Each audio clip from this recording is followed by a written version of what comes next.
We still do 7 NUFC Matters show a week for free. But if you want to help support NUFC Matters, then there are a few ways of doing it. Hit the like button on each live broadcast and video. This helps the channel grow. Hit the subscribe button and select the all notifications bell so you don't miss a single show. If you want to help us financially, then you can join the channel using this button with the membership starting at $1.99 a month. Or you can drop us a donation in the chat using a super sticker. We're also looking for sponsors.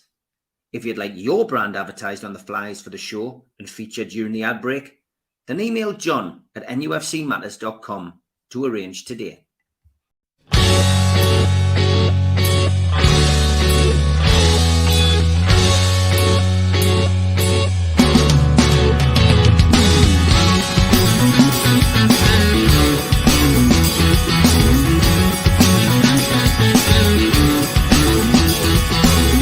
Hush now, city kids, gather round for urban myths. Hush now, city kids. When it came to me after so long, I didn't have no choices in the streets where I was from.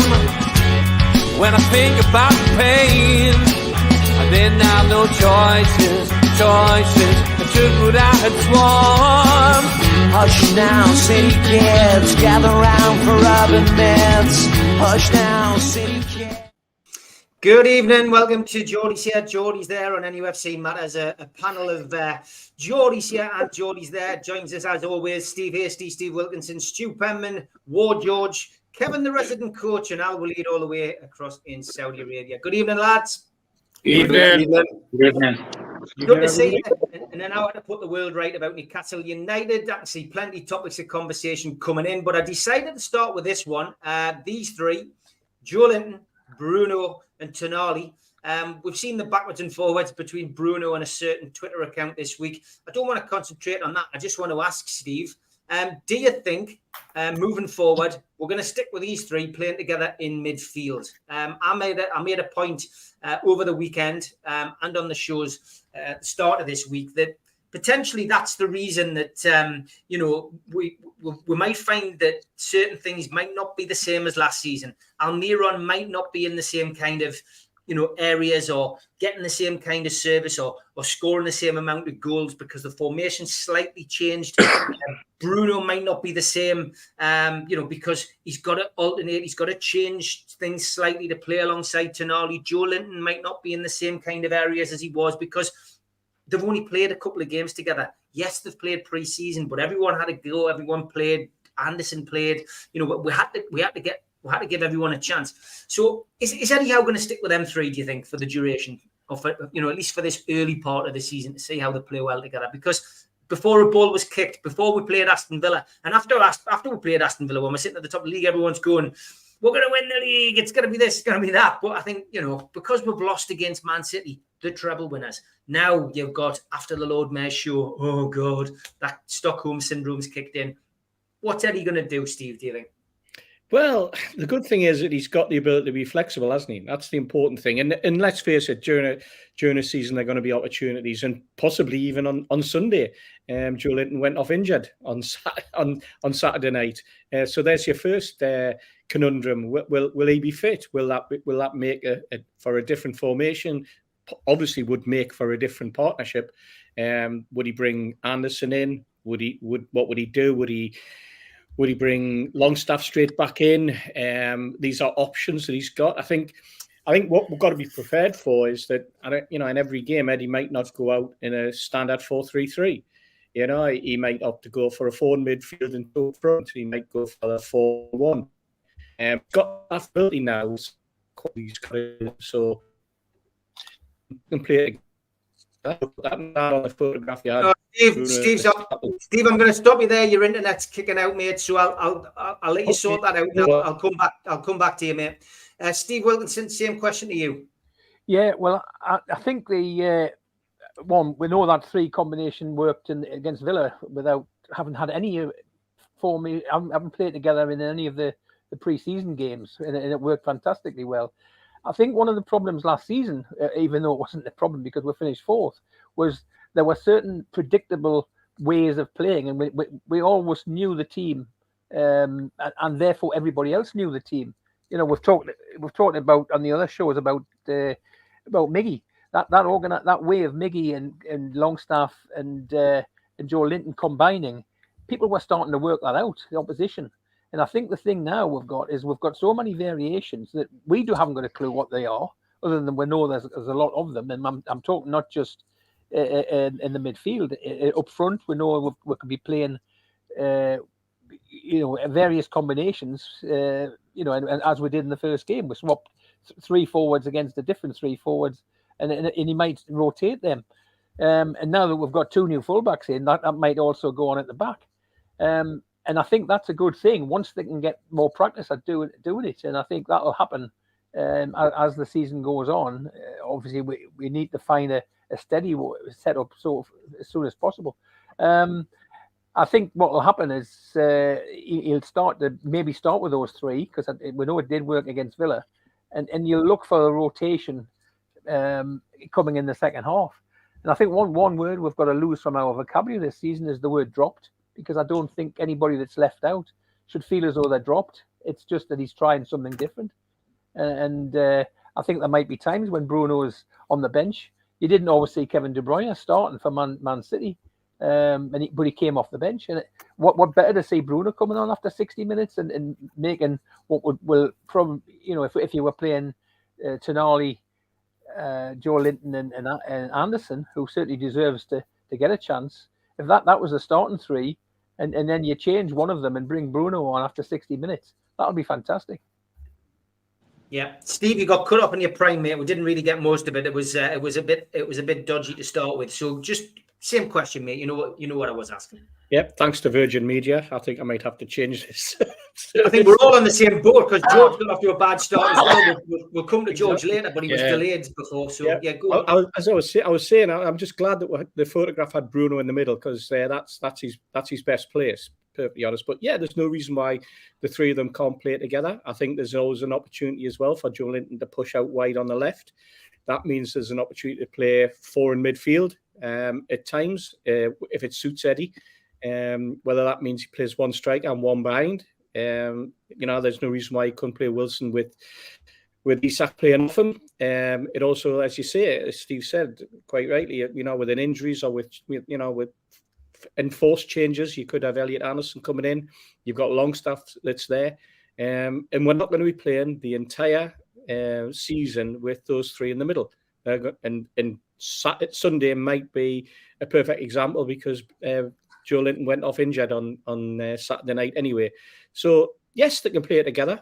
They certainly won't play it together for every game next season, and we've just got to be patient. We've just got to, people keep saying trust in the process. I think I get what people are getting at when they say that. But it's a big process to trust at times. I think what we mean is that Eddie has the decisions to make, and he'll make the decisions. He'll make wrong decisions at times, and we're going to have to live with that.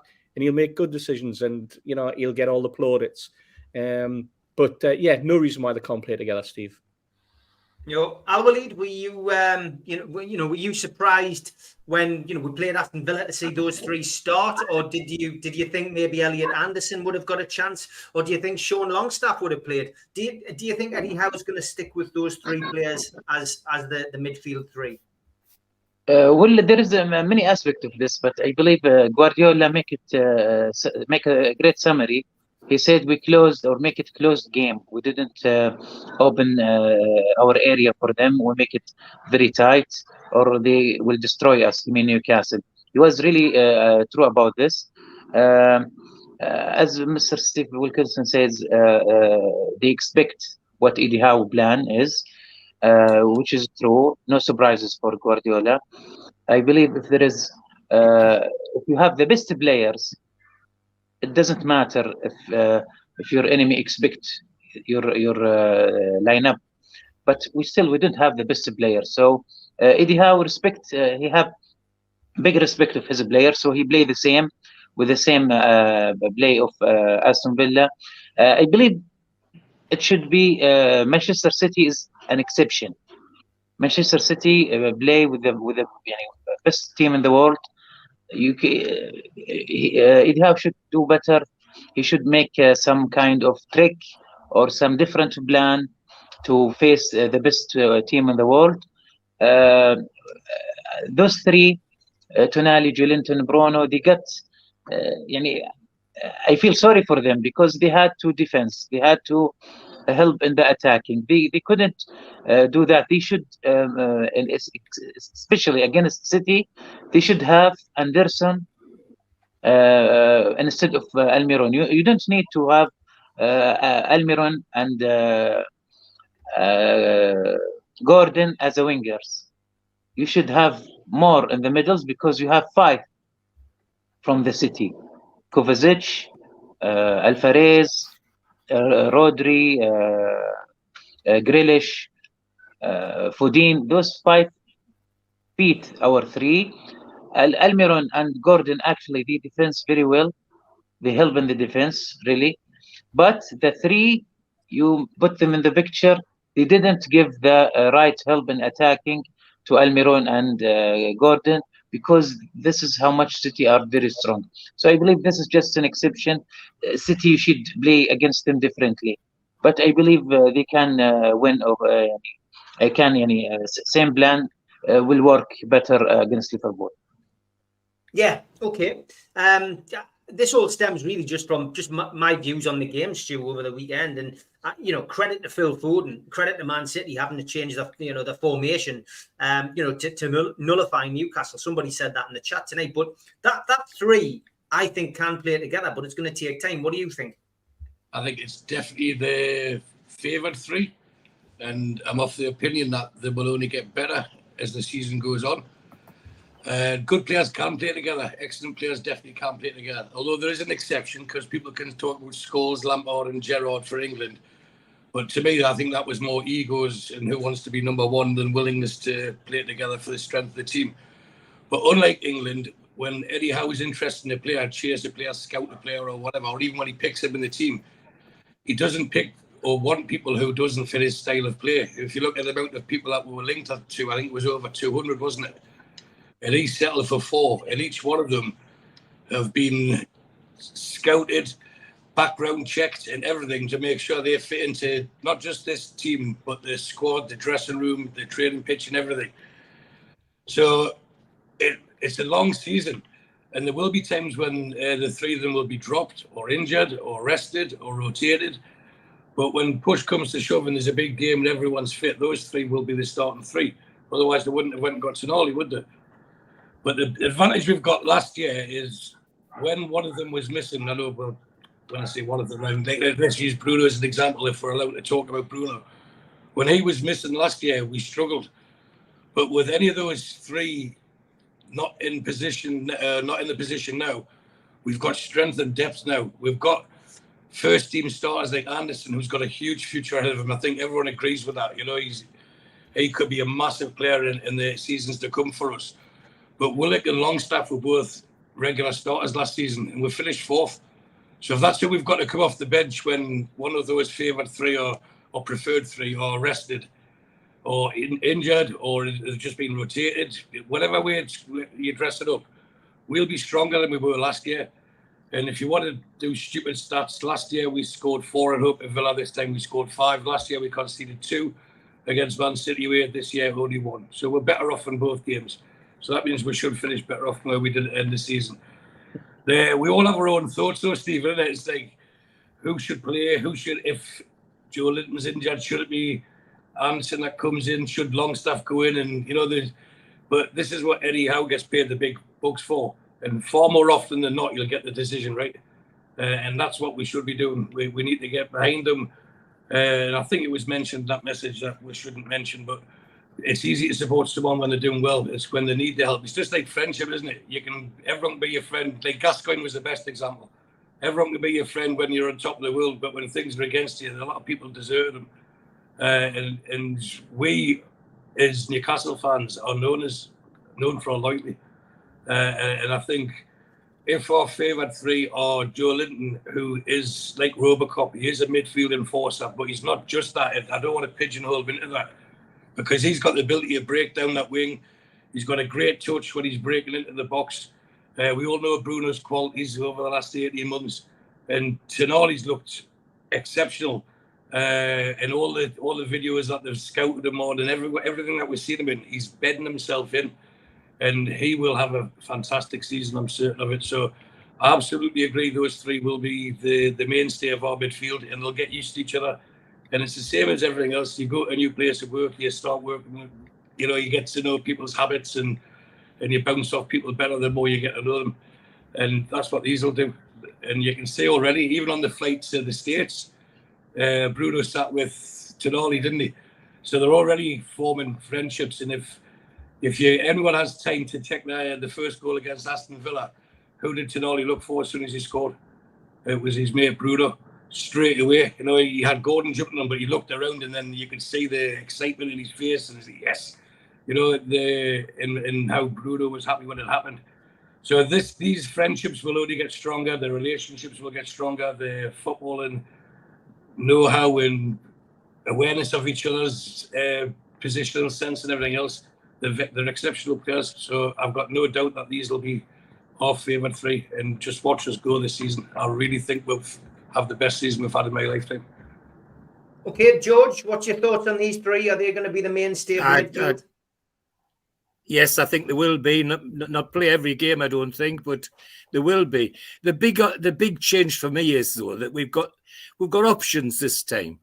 Lots of options. You know, with the lads that aren't playing, like Anderson, Longstaff, and then further out wide, we've now got Barnes and as well. The options are there if we want to do something different, and that's what, as you say, that's what Eddie Howe's paid for. And no, I think they'll be the three mainstays, but they will be rotated. I think it's the word they use these days. Won't see every game, but they'll be in most games. And you know, I think what they've done so far has been great, very creditable.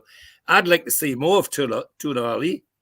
I'd like to see them using his dead ball skills a bit and backing Trippier off occasionally somewhere else. But no, I think the lads have said it, that there's no reason why those three shouldn't be there. I fully expect in another game or two, the world will be singing Bruno's praises again. There should be. Now, he hasn't really played badly, but it hasn't been as dynamic as we used to. But I think those three are okay for us, and I look forward to see them.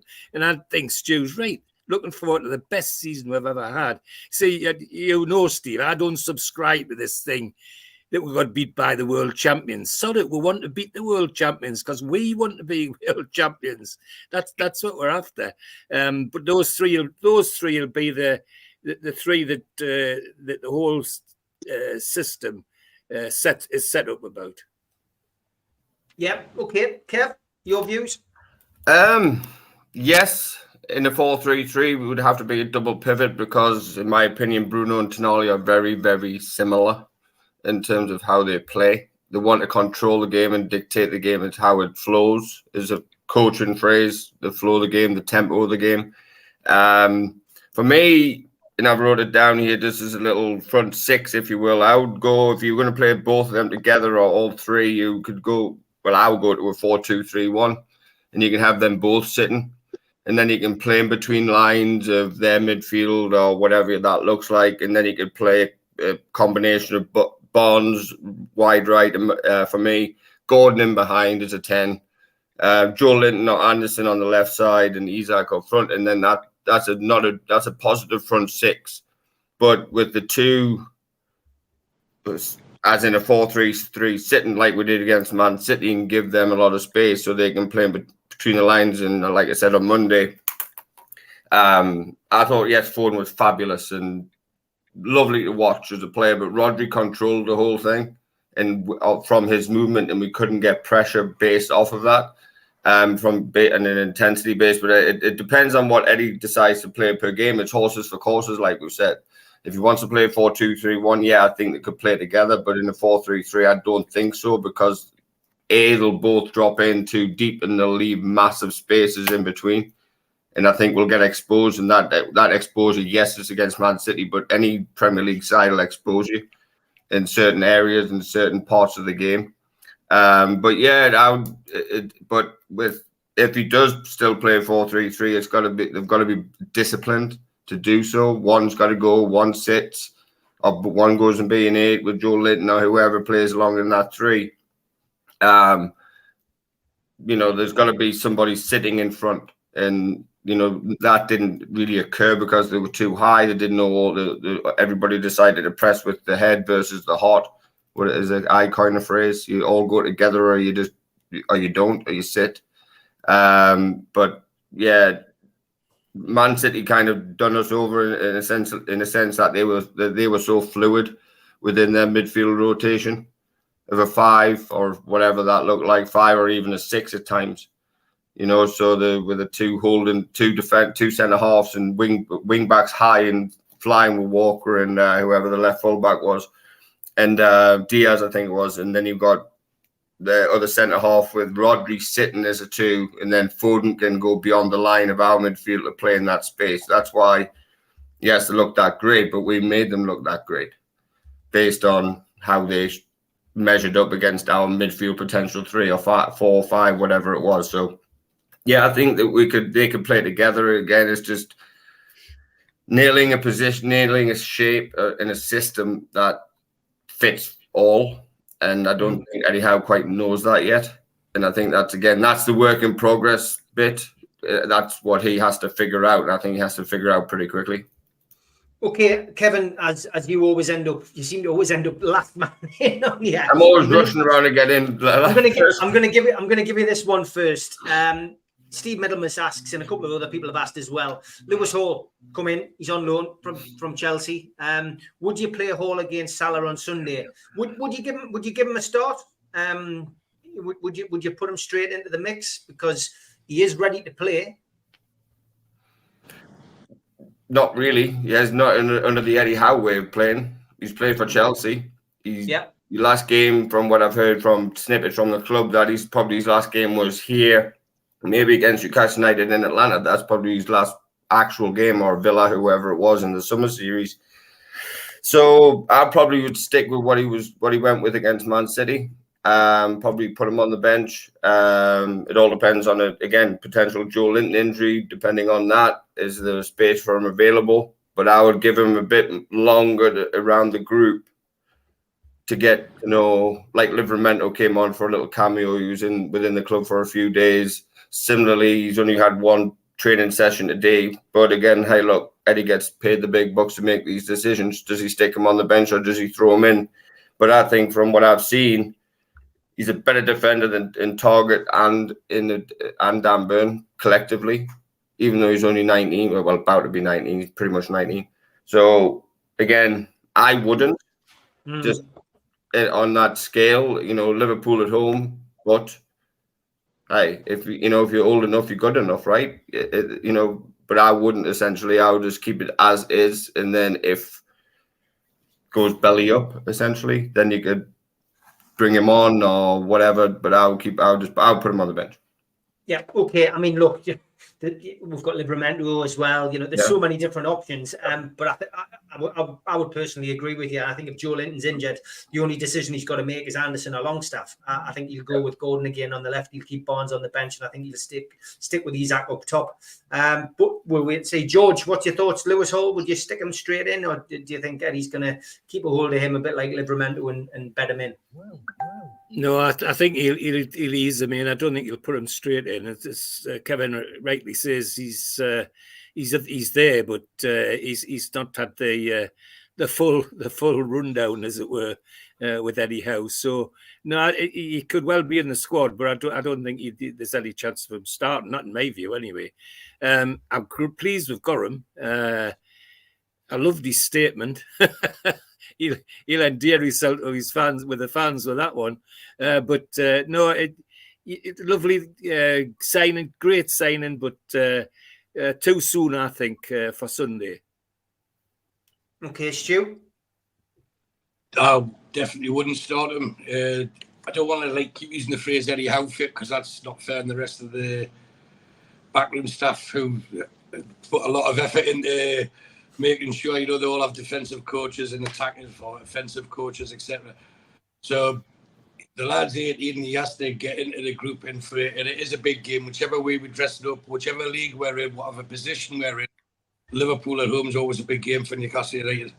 And I think I agree with you, Steve. I think the only decision he needs to make, if Joe Linton isn't playing, hopefully he is, because if he's on the left of the midfield three, he'll be the one that'll be welcoming Szoboszlai to St James Park. If he's not, then I would be not upset, because I would be expecting them to play Anderson. Now, bear in mind, Anderson was the one that got hooked after Pope sending off in the same fixture last season.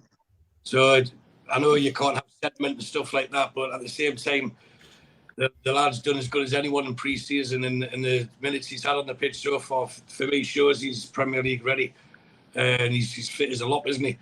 So I think if Joe Linton's not playing, then absolutely, or even if he's not 100% fit, then I think Alisson should get a good run out on Sunday. Okay. Al-Walid, would you play Lewis Hall against Liverpool? Yes, I should. I believe, why not? Put him in. I think of Salah. I think Salah wish to have Bear, not have Lewis Hall, young, full of energetic. Chase Salah. I think will be more pressure on Salah. If he really stood up for Salah, we will have a hero. If not, he still he will learn, and I think nobody will blame him because he's young. Yeah. Okay, Steve. No, not yet. I think he's a one for the future, and not too distant future. I think he's obviously going to be on the bench, I would think, and he'll get blooded in, possibly even in that game. It would be nice. Somebody put on earlier on, if we're comfortably ahead of Liverpool as we were against Aston Villa, he gets these 10-15 minutes near the end, and he gets to flavour the atmosphere himself, and I think that's important. It would be horrendously nervous for him to be given his debut on a what it'll be like at the start of that match when it's all level, and we've got to make sure we don't do what we did last year and go 2 down in within quarter of an hour, and then which obviously led on to Pope getting sent off, the way the defence was playing. So I think he'd stick to normal defence, and Hall will come in off the bench possibly in the second half. Okay, Steve. Given Eddie's track record of not changing things at the back, I suspect he won't. I might have been inclined to give the lad a run out, actually. I might have looked at it myself and thought, you know what? Young lad, he's already played in the Premier League. And if he could put in a performance like he put in against us last season when he played for Chelsea at St James's Park, then I would be absolutely delighted. And I as I say, in normal circumstances, I could see it happening. But I don't think, I just don't see Eddie tinkering with his defence. He's had opportunities not to play Dan Burn, both in pre-season and in the last 2 games. He could have brought in an established left back, but he didn't. He stuck with Dan Burn. Burn, we all know, has his limitations at left back, but he doesn't really let you down. The limitations being sometimes when the crosses come in from the right-hand side, or when the attack's coming down the left, he does tend to drift inside a little bit too much and leaving the right side exposed. We saw that a couple of times with Man City, simply because City have this ability to be able to stretch you. Liverpool do as well, by the way, but not in the way that City can. He's got the opportunity to be up against Salah, Szoboszlai, who we've seen a couple of comments there about. You've got to get him stuck into him. He does look a class footballer. That's why we wanted him, to be perfectly honest. So there's a lot of thought process going to have to go into his selection on Sunday, and that could be a big one for him. But I think he will probably settle for Dan Burn, purely because he doesn't like make change. Yeah, you're never going to beat Dan Burn. Halfway through the show, time for the ads.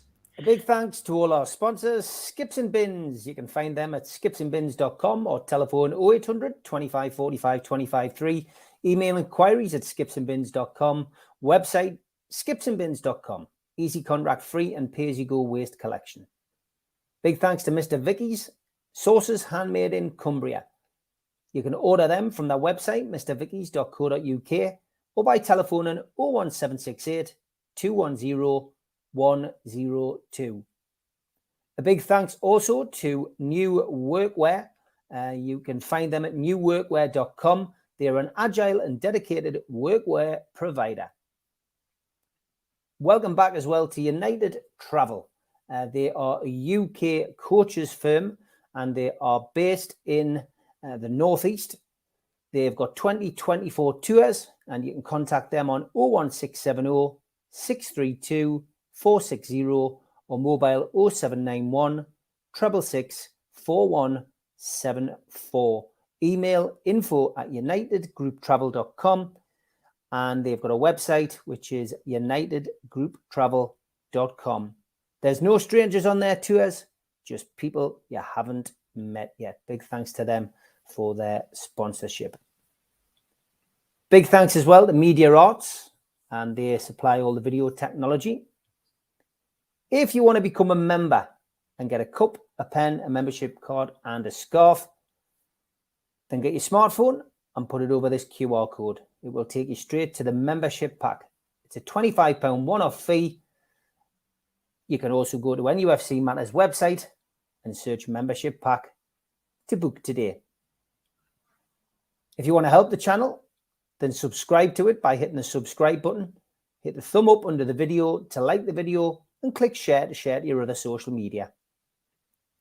We're also available as a podcast on iTunes, Spotify, and other podcast providers. Don't forget, we help the food bank on this channel. If you want to do so virtually, go to nufcfansfoodbank.co.uk and make a donation today. The Alan Shearer raffle is back on. 150 tickets, £1 a ticket. Win a limited edition signed Alan Shearer ball. Enter today at nufcmatters.com. Okay, as you know, on Geordies here, Geordies there, every Wednesday we have Ask George.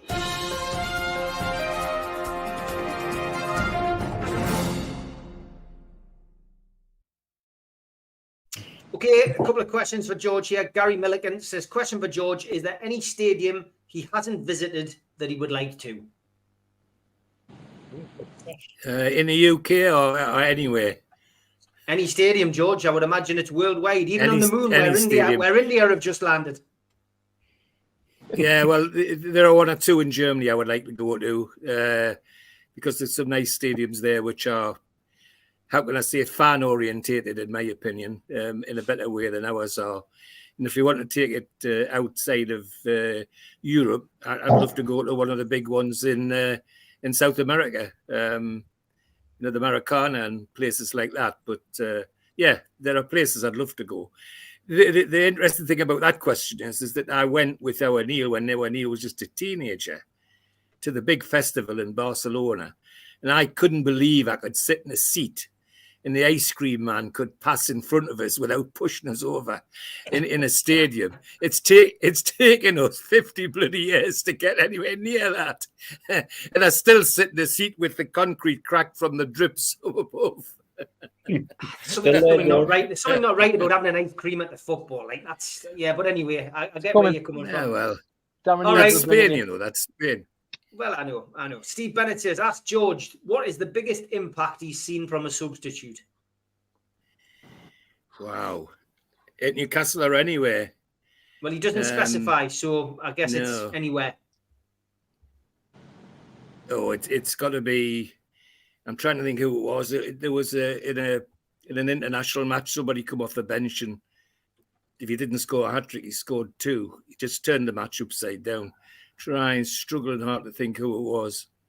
Come back to that one. Barry Hogan says, ask George, if the dirty player Dave Mackay at Spurs hadn't ended Len White's Toon career, would he have been our record goal scorer? Yes, without a doubt. Dave Mackay was wasn't just hard. He was aggressive hard, and dirty is the word to use. And Len White was turning them upside down and on his way to a hat trick against Spurs. And Dave Mackay just made sure it didn't happen. Unfortunately, he did it in such a way that was the end of Len White, because when he got fit, he'd lost a yard of pace, and wasn't long before we sold him on to Huddersfield, I think. So that's absolutely true. And he would have gone on to score more goals. If you look at games per goal ratio, he's up there with Shearer. Barry wants to know as well. He says, the most important question of the night, how's your eyes doing, George? Oh, getting better every day, Barry. Thanks for the ask. Today I can actually, even without these on, I mean, a specialist at the hospital said I couldn't get lenses that would help us. Well, I went to B&M and got these for $139, and they're great. But I can start to see things. I can see the telly, and so it's very positive. Is how I'd say it. I'm not going to the match on Saturday and Sunday. I'm not tempting that, but next one I'll be there, I think. Okay, good stuff. That's Ask George for this week.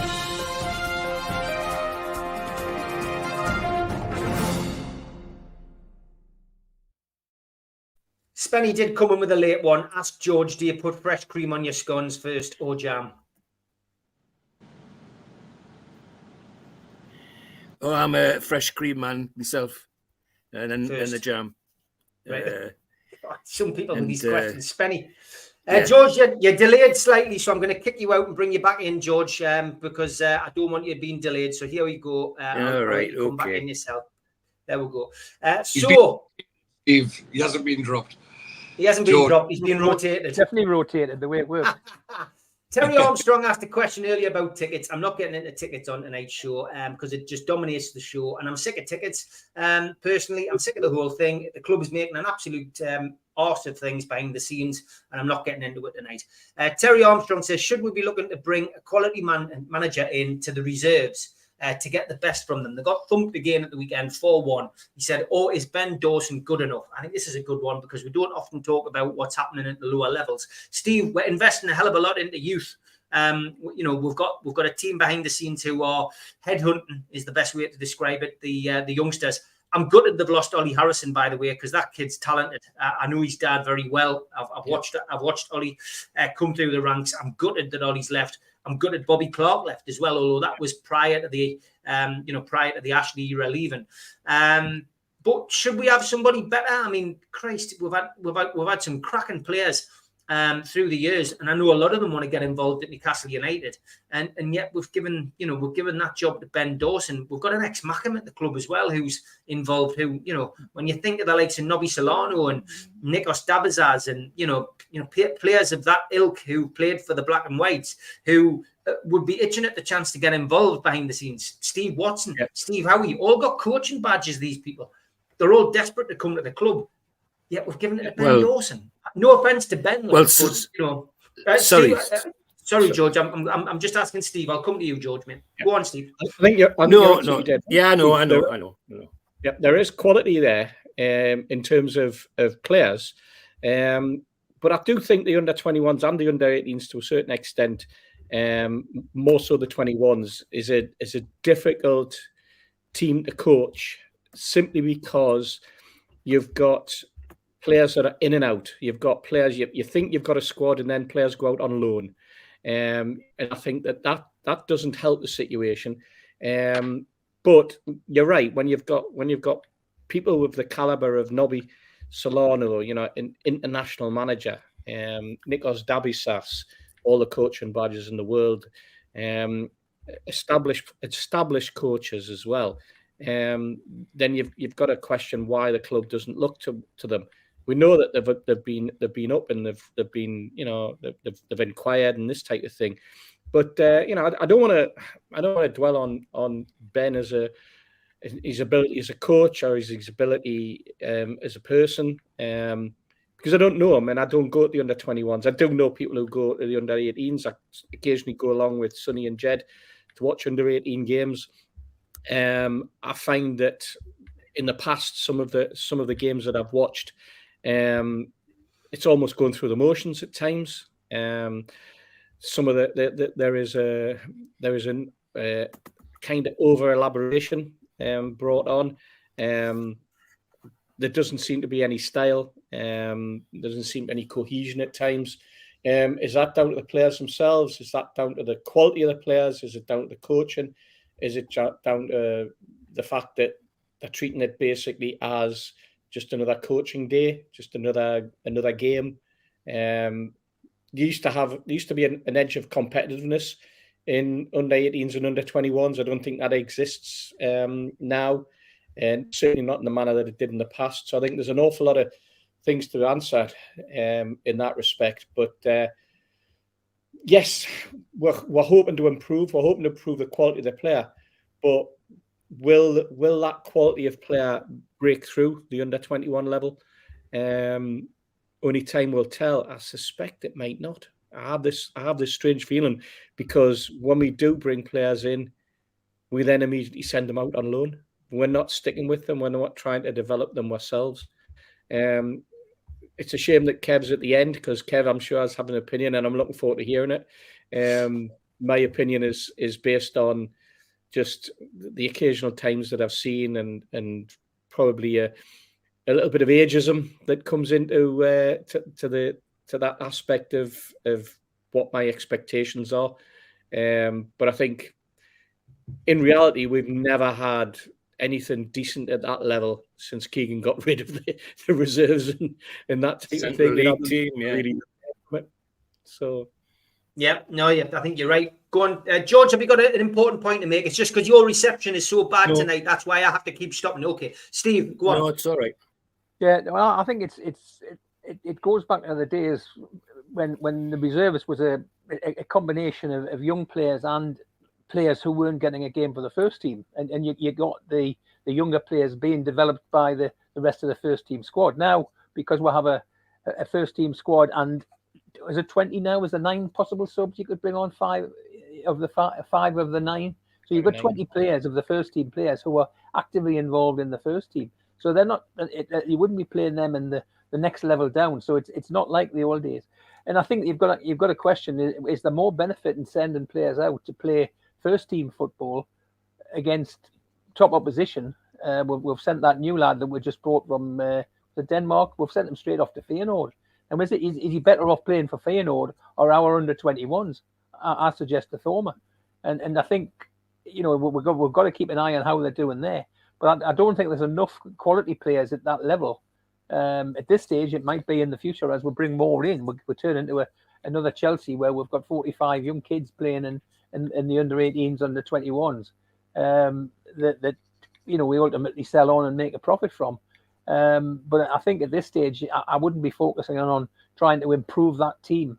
If we're bringing in the likes of the newer players at that age, I would sort of look to get them out on loan and keep an eye on how they're doing wherever they go.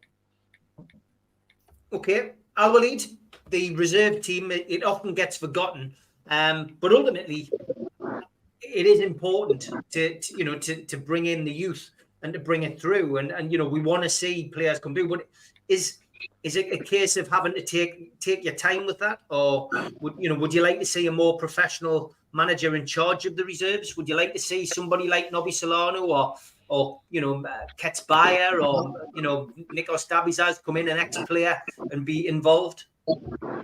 Of course, because it's good that to have expert eye. He can, those stars, they have experience, and also they will encourage the youth that Shearer or Nobby Solano, or he's looking at me, and maybe he will give advice to the first team to make me go for the first team. This is actually maybe this is a little bit embarrassing. For me also, I have no idea about team under 21, even in Saudi Arabia, Al Hilal.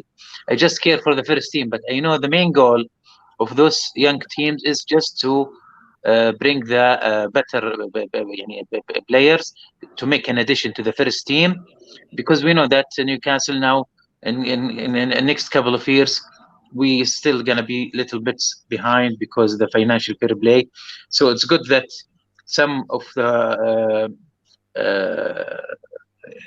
limitation we have, or some position, it could be filled with if you have like a superstar come from the youth. This is great.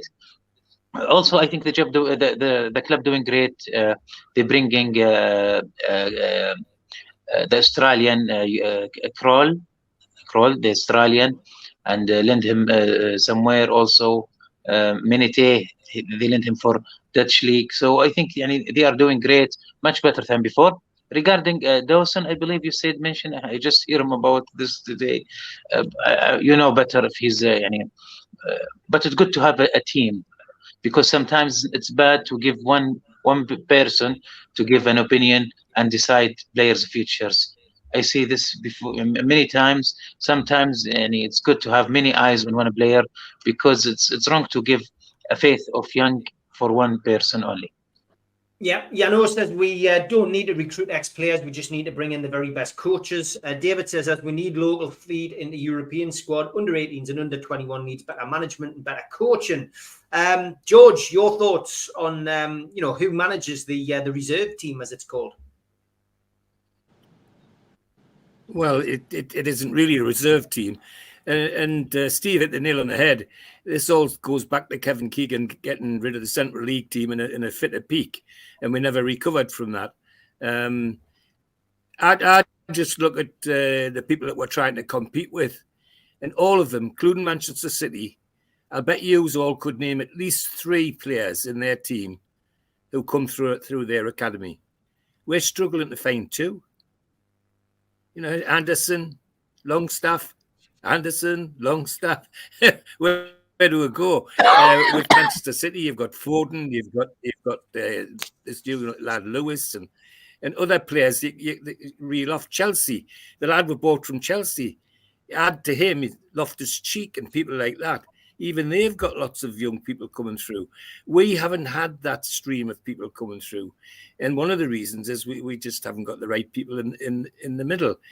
And of all the names that's been mentioned, I mean, I'm amazed that we never ever in any capacity turned to Nikos Dabizas. He's been football director at so many huge European clubs, taking teams when he managed teams in Greece to European Cup finals and all the rest of it. Panathinaikos, people like that. He just took them almost on his own. And at the time, I remember going out to Greece when we had a young Australian, was his name Good or something like that? Oh, yes. Yeah. We loaned him to Nikos at Panathinaikos. And when I used to go out there, all my Greek friends used to say, what a bloody good player you've got there. Why doesn't he get on your team? And I just say, well, I don't pick him. And he was amazing. Yet brought him back here and he wasn't here long and he was gone. So there's a mismatch somewhere. But I would like to see somebody like Nikos Dabizas getting involved in, not just for old time's sake, but actually applying the knowledge that he's got and got across Europe to what's happening there. I haven't seen much of either the under 18s or the under 21s, but I have to say neither have I heard much about it, and that's a surefire thing that there's nobody special there. We're getting 1 or 2 like Lewis Miley and that sort of thing coming through, but we need something more consistent, and I think that's for me, a root and branch clear out of the people that are running the youth system at the moment. Okay, a quick one from Phoenix Pork Pie. What a great name that is, by the way. George, did you get to watch the great Harlem Globetrotters at St. James's in 1959? I was 10 at the time, and yes. I went with my dad. Yes, I did. And 59. Well, yeah, I got tickets because I was on the staff then. So I went there. But I'll tell you a better one than that. When I was on the secondment from the university to United States Navy in America, I actually seen them Harlem Globetrotters on our home turf. Wow, brilliant. See, always an answer to a question. That's why we do ask George. Stu, what's your thoughts? I mean, George says we don't see a great deal about the under-23s. I mean, if you're on email and you're a season ticket holder, you remember you get the emails from the club. We do see the results. Yeah. If you look into it, you can go and watch the games. But ultimately, they do seem to get thumped more often than not. Yeah, there was one question I want to answer first. That was in the chat from Gary Milligan. Yesterday's Iron Brew.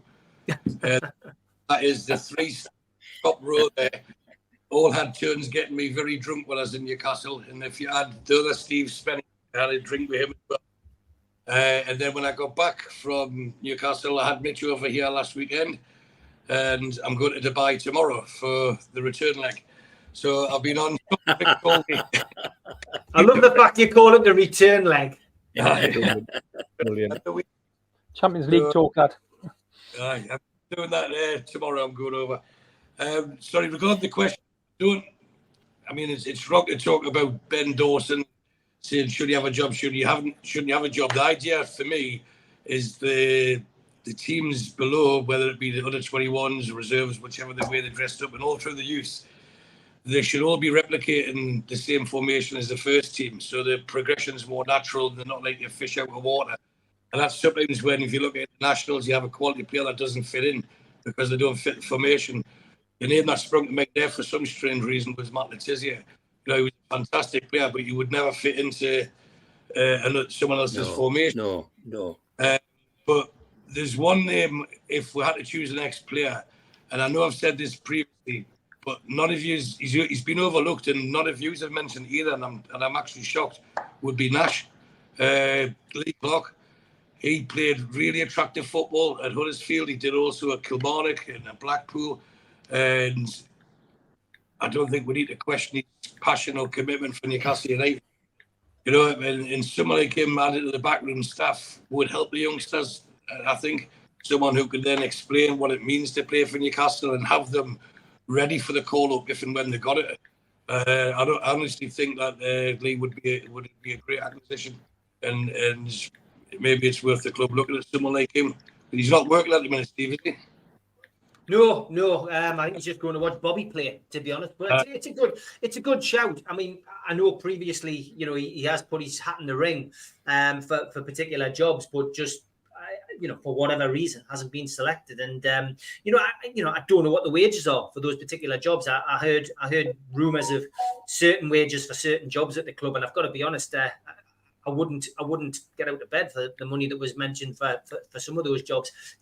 I think who knows what the reasons are, but I think you're right, and I think somebody like Clarkey going there would be good. Watto's been involved in the younger, training the youngsters. Harper's involved there, isn't he? I mean, there are players. Sean Ramiobi's like lone ranger, isn't he? So you've got these kind of people involved, but I get a feeling that there isn't jobs for the boys, which maybe should be. You know what I mean? There's some players aren't getting that opportunity, and that's wrong. I've just found this, by the way, as lads, just photographic evidence of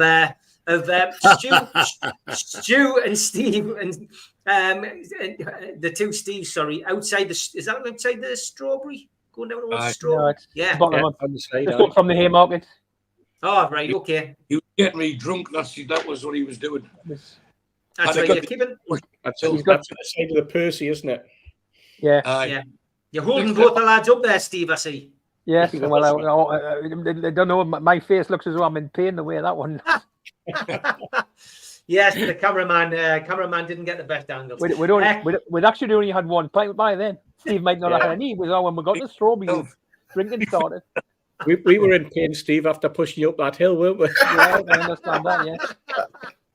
There was method in his madness. Yeah. Kevin, I mean, I'm sure it's a job you would like, Kev. Get yourself. Not for the money. Not for that money. No, but not pushing Steve up there. No. Hey, and it would be a pleasure, Steve. It would be a pleasure to push you up that hill. I had to carry Marks and Spencer's bloody shopping all the way when I was a kid doing up that hill. I feel sorry for Ben Dawson. I know him from previous past when I worked for the City Council with bloody when JC worked there and Neil Winskill and all them lads used to work there. That was my apprenticeship, and I know he's done the hard yards and he's got his badges and all the above, and he's a rock in a hard place. Essentially, he's an in-between. He's the in-between of like how can I develop these players into the next level to be into the first team and bridge the gap essentially. But so I get the results, but they've won one, they've lost one. It's better than the first team, by the way. So it's relative in terms of stats and things like that. Granted, you don't play the same opposition and things like that, but all academies promote players. And that's right from whatever division you're in, League Two, all the way to the Premier League. Even the stuff what I work involved here in the United States would promote pathways. Our club's better than your club to be where you need to go and get into college or pro or whatever that looks like. And Stu stole my thunder about good old Nash and Lee Clark. And I've got another one who's been a director of coaching, what we call them here, and looking after executive directors of clubs. That's Warren Barton, a similar type. Yeah. You know, obviously being at the club, loves that, but I don't think he leaves San Diego as long as he's got a hole in his backside, to be honest, because of the weather and the lifestyle and things like that. But yeah, I think, Steve, I disagree with you. Steve Rafe, by the way, not Hasty. But anyway, it is jobs for the boys. It is, because I know a large part of that academy staff. I was coached by them. B, I was the youth football. There's some scouts in there that I know, and it's jobs for the boys in that regard. Not in terms of a professional playing sense. Yes, I understand that. But in terms of that local involvement, it is those scouts who I was scouted by or coached by when I played are still there to this day in what's been interesting. That's interesting, Kev. I think what I meant, I probably need to explain myself a little bit more, was I would expect Steve Harper and Shola Ramiobi to get the lads in who they played with, or at least put a word in for Nobby Solano, who played with Shola and played with Harper. So when Nobby goes for a job at the club, I would expect them to be a shoo-in, because isn't Harp's head of the academy? Yeah, he's academy manager, yeah. So isn't he in the position to be able to say, I think Nobby Solano should come in and coach the reserves? Now with Jack Ross coming in, which is why is Jack Ross an ex? Exactly, I totally agree. Exactly. Yeah, I don't understand that one. Why can't we get somebody? But I get your point. I get your point about. So what I need to do is re-explain it. But I get your point. Yeah. I don't know the younger like that mob, but obviously the younger coaches. So that's interesting to know that is jobs for the boys. So why isn't jobs for the boys with ex-players? Valid question. I mean, they've got umpteen amounts more of experience. They go through the process of licensing easier than what I can. You know, they'll get through the PFA. The PFA will drop the money into it, and they'll go through the PFA to get their license quicker. That's just how it works. You know, I worked with Ian Bogie when I was doing my B license in England, and all of a sudden he got his quicker than I didn't even get mine. I failed it, but it is what it is. But he got his. So yes, he was with the mid-80s teams with Gazas in the world and played in that era, but he was a pro. He was deemed as a pro to get to the next level. I mean, I worked with one of the best coaches ever. Yes, he released me, and I'm still bitter about it, and Stu knows him really, really well. JC, I mean, but it is what it is, and he's a fabulous coach. He's one of the best. He is a really good coach from what the media and what he said in the first team realm of, I'm the best manager in England, but he is a really good coach. Mm-hmm. But the pathway, and Dan, this is what Dan Ashworth's realm really is, of producing or getting the right people in place within the right parts of the club, i.e. youth, i.e. the 23s. Put the jigsaw together, get the right pieces for the jigsaw. Exactly. And I think from what I know and what I'm hearing within that realm of the academy setup and the 23 setup, I think Hobbs he's next on the line essentially, because he's not producing. I would go say yes, he can buy all the players in the world, but we know as Newcastle United fans, and most of us are from the area, that we produce some of the best footballers in the world that never ever see the light of day of the Premier League.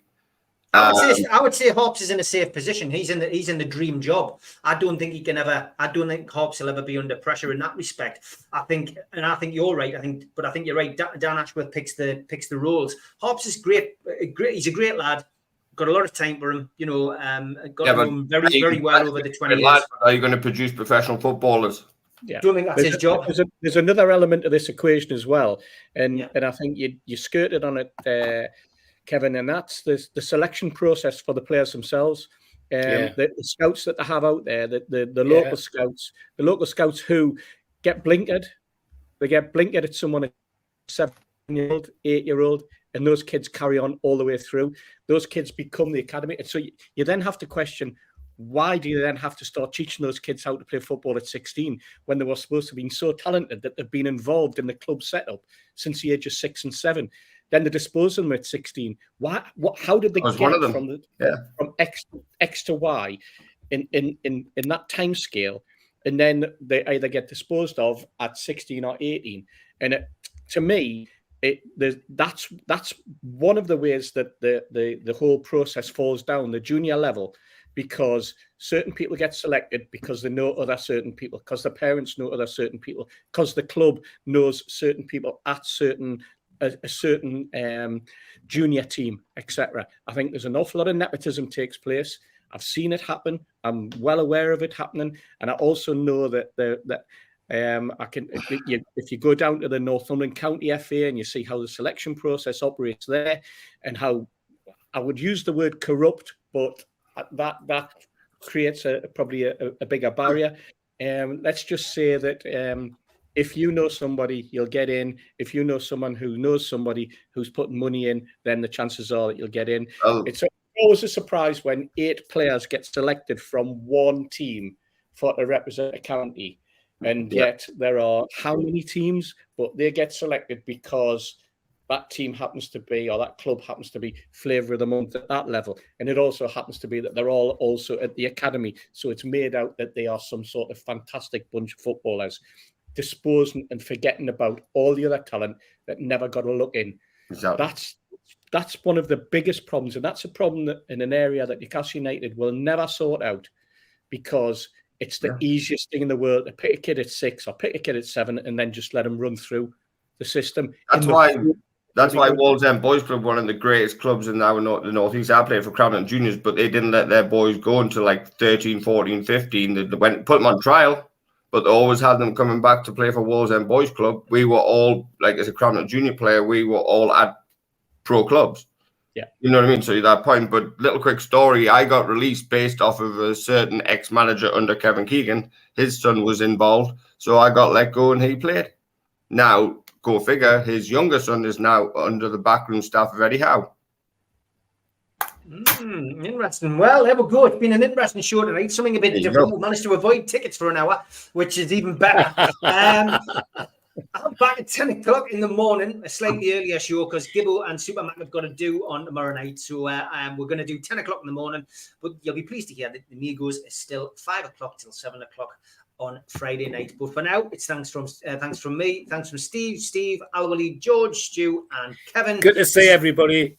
Take care, lads. Good night. Thanks for the love. Thanks for the love.